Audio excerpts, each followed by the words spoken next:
ನಮಸ್ತೆ ವೀಕ್ಷಕರೇ, Kumar news one Kannada ಚಾನಲ್ಗೆ ಮತ್ತೆ ನಿಮ್ಮೆಲ್ಲರಿಗೂ ಸ್ವಾಗತ. ಕೋಟಿ ಅಕ್ರಮದ ಕಿಂಗ್ ಪಿನ್ ನಾಗೇಂದ್ರ ಅವರು ಎಲೆಕ್ಷನ್ಗೆ ಹಣ ದುರ್ಬಳಕೆ ಚಾರ್ಜ್ ಶೀಟ್ನಲ್ಲಿ ಏನೇನಿದೆ ಅನ್ನೋದನ್ನ ನಾವು ಕಂಪ್ಲೀಟಾಗಿ ತಿಳ್ಕೊಂಬರೋಣ ವೀಕ್ಷಕರೇ. ವಾಲ್ಮೀಕಿ ಹಗರಣದಲ್ಲಿ 4970 ಪುಟಗಳ ಚಾರ್ಜ್ ಶೀಟನ್ನು ಸಲ್ಲಿಕೆಯನ್ನು ಮಾಡಿದ್ದಾರೆ. ನಾಗೇಂದ್ರ ಮತ್ತು ಗ್ಯಾಂಗ್ ಅಕ್ರಮ ನಡೆಸಿರೋ ತನಿಖೆಯಲ್ಲಿ ದೃಢಪಟ್ಟಿದೆ ಅಂತಲೇ ಹೇಳಲಾಗ್ತದೆ. ಇಡಿ ತನಿಖೆಯಲ್ಲಿ ಇಲ್ಲ ಶಾಸಕ ಬಸವನಗೌಡ ಪಾಟೀಲ್ ತದ್ದಲ್ ಅವರ ಪಾತ್ರ ಅಂತಲೂ ಸಹ ಹೇಳಲಾಗ್ತದೆ. ವಾಲ್ಮೀಕಿ ನಿಗಮದ ಹಗರಣದಲ್ಲಿ ಈಗಾಗಲೇ SIT ಚಾರ್ಜ್ ಶೀಟ್ ಸಲ್ಲಿಕೆ ಮಾಡಿದ್ದು, ಇದರ ಬೆನ್ನಲ್ಲೇ ಇಡಿ ಕೂಡ ಚಾರ್ಜ್ ಶೀಟ್ ಸಲ್ಲಿಕೆಯನ್ನು ಮಾಡಿದೆ. ಮಾಜಿ ಸಚಿವ ಬಿ ನಾಗೇಂದ್ರರೇ ಹಗರಣದ ಕಿಂಗ್ ಪಿನ್ ಅಂತಂದು ಚಾರ್ಜ್ ಶೀಟ್ನಲ್ಲಿ ಉಲ್ಲೇಖಿಸಿದೆ ಇಡಿ. ಆದರೆ ನಿಗಮದ ಅಧ್ಯಕ್ಷ ಶಾಸಕ Basanagouda Patil Daddal charge sheet clean chit ನೀಡಲಾಗಿದೆ. ವಾಲ್ಮೀಕಿ ನಿಗಮದ ಹಗರಣದ ತನಿಖೆಯನ್ನು ನಡೆಸುತ್ತಿರುವ ಇಡಿ ನ್ಯಾಯಾಲಯಕ್ಕೆ ಆರೋಪ ಪಟ್ಟಿಯನ್ನು ಸಲ್ಲಿಸಿದೆ. ಬರೋಬ್ಬರಿ 4970 ಪುಟಗಳ ಚಾರ್ಜ್ ಶೀಟ್ ಸಲ್ಲಿಸಿದ್ದು, ಅಕ್ರಮದಲ್ಲಿ ಮಾಜಿ ಸಚಿವ ಬಿ ನಾಗೇಂದ್ರರೇ ಕಿಂಗ್ ಪಿನ್ ಅಂತಂದು ಉಲ್ಲೇಖಿಸಿದೆ. ನಾಗೇಂದ್ರ ನಿರ್ದೇಶನದಂತೆ ಅಷ್ಟು ಹಣದ ಅವ್ಯವಹಾರ ನಡೆದಿದೆ ಅಂತಲೂ ಸಹ ತಿಳಿಸಿದೆ. ಒಟ್ಟು 25 ಆರೋಪಿಗಳ ವಿರುದ್ಧ ಆರೋಪ ಪಟ್ಟಿಯನ್ನು ಸಹ ಹೊರಿಸಿದೆ. 4970 ಪುಟಗಳ ಚಾರ್ಜ್ ಶೀಟ್ನಲ್ಲಿ 144 ಪುಟ ದೂರು ಸಲ್ಲಿಕೆ.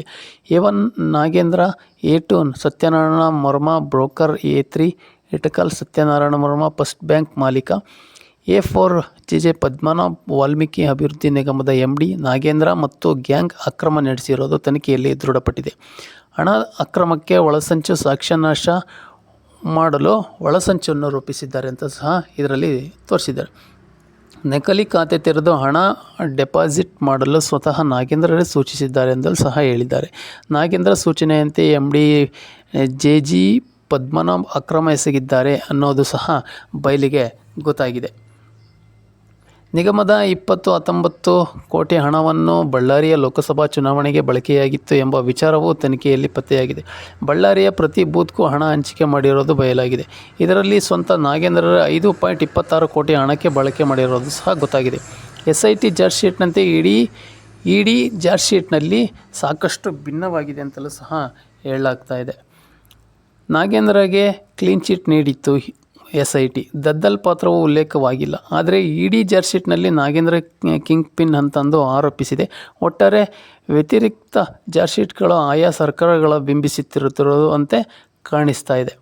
ಹಾಗಾದರೆ ತದ್ದಲ್ ಅವರಿಗೆ ಕ್ಲೀನ್ ಚಿಟ್ ಕೊಟ್ಟಿರೋದು ಮತ್ತು ನಾಗೇಂದ್ರ ಅವರು ಕಿಂಗ್ ಪಿನ್ ಅಂತಂದು ಇಲ್ಲಿ ತೋರಿಸಿರೋದ್ರಿಂದ ಒಂದು ತದ್ದಲ್ ಅವ್ರಿಗೂ ನಿರಾಳವಾಗಿದೆ ಅಂತಲೇ ಹೇಳ್ಬೋದು.